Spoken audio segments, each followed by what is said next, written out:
Welcome to Chamberlain Family Farms. You probably just heard one of the cows hollering. When they see me, they're usually hollering. Wanted to share with you something that I added to my greenhouse. Right now I'm in my hodgepodge greenhouse, and so each year I want to try to make it a little better, a little better, a little better.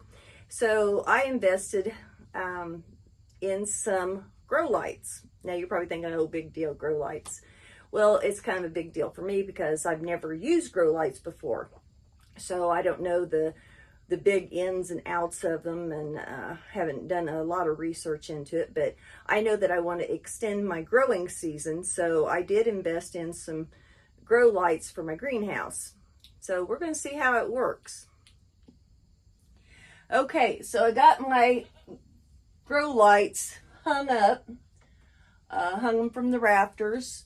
And I've got 4 of them, and I've hung them in different spots throughout the greenhouse. So I know some people put them on every level of a shelf and that type of thing.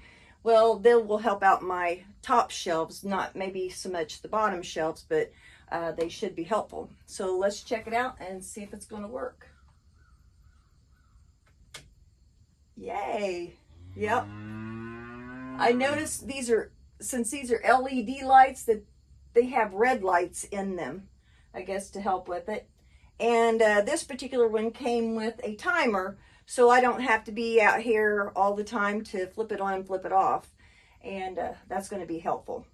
So I've already got some things set up for it to start doing.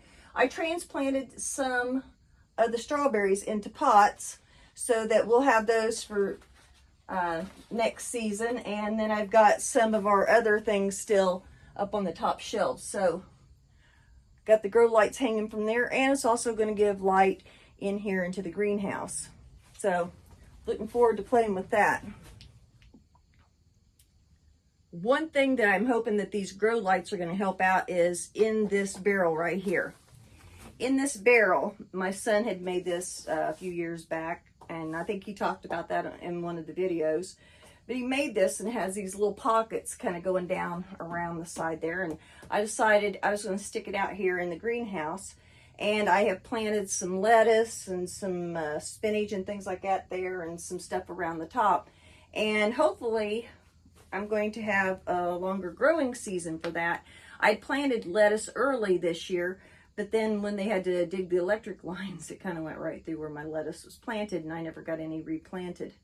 So we're going to see how all this goes in the greenhouse. So I have fun puttering around out here. Do you have one? I want to share with you some of what I've taken in. These bags here are actually some of the sunflowers that I harvested. I did let them fully dry out and everything before I put them into the bags. So I'll have to put these up somewhere so that the mice don't get them through the winter.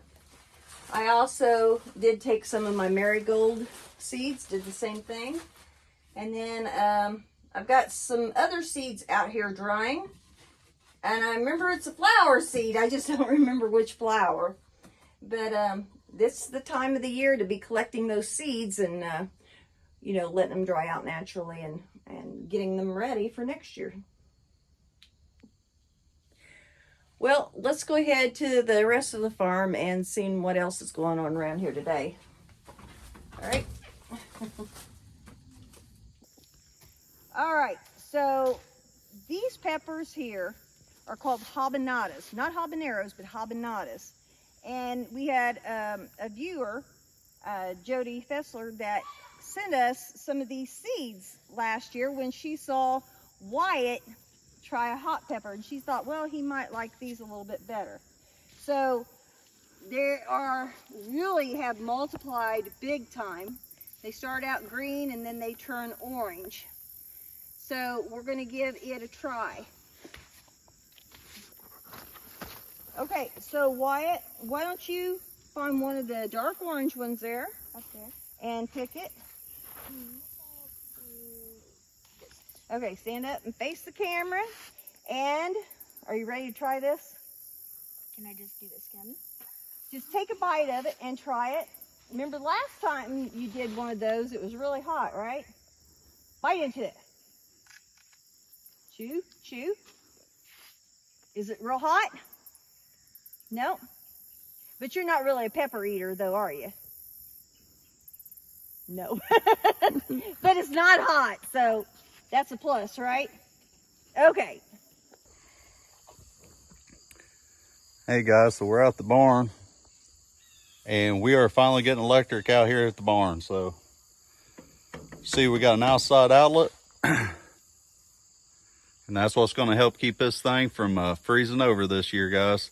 Normally we have to get extension cords and go way on out to the other buildings, but not this year. This year we'll be able to plug it right in here and be all set. Guys, it's starting to get a little cooler, so it's time to go ahead and start your winter preparations.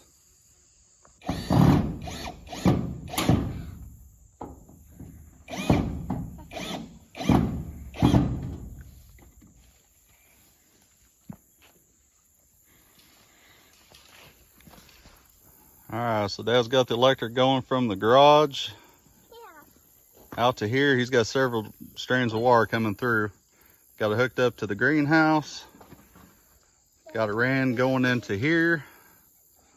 Then he's got the outside reset so we can put heat on that water trough. So now it's just a matter of hooking up on the inside.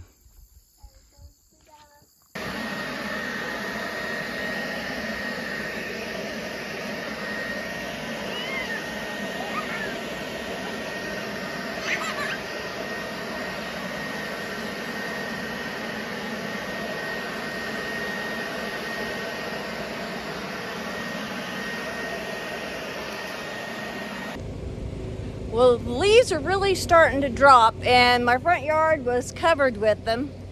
So I've taken a leaf blower and kind of blew them into a pile and picking them up. Now there's no way on this farm we can get all the leaves. There's just no way.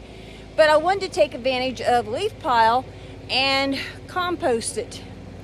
So I got my wagon, already loaded it up, and I've got a lot more leaves to put in it. Probably have to make a couple trips, and I'm going to put it out in the compost bin.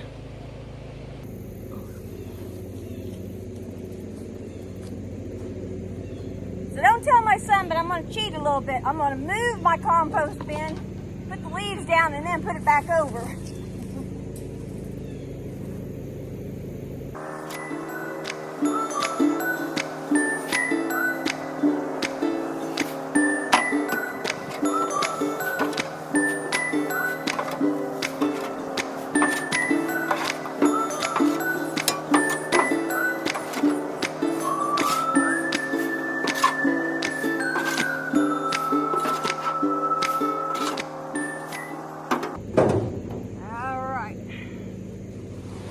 Up a little bit, more into the pile.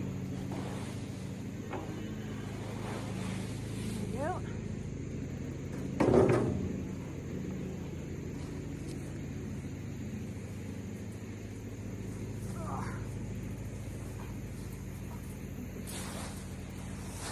Now the next one I'll have to put over the top, but at least for this first one it was easier.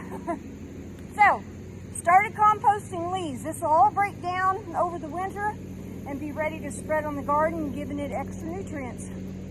Pretty easy thing to do. Thank you for watching Chamberlain Family Farms. You can contact us at chamberlainff@gmail.com.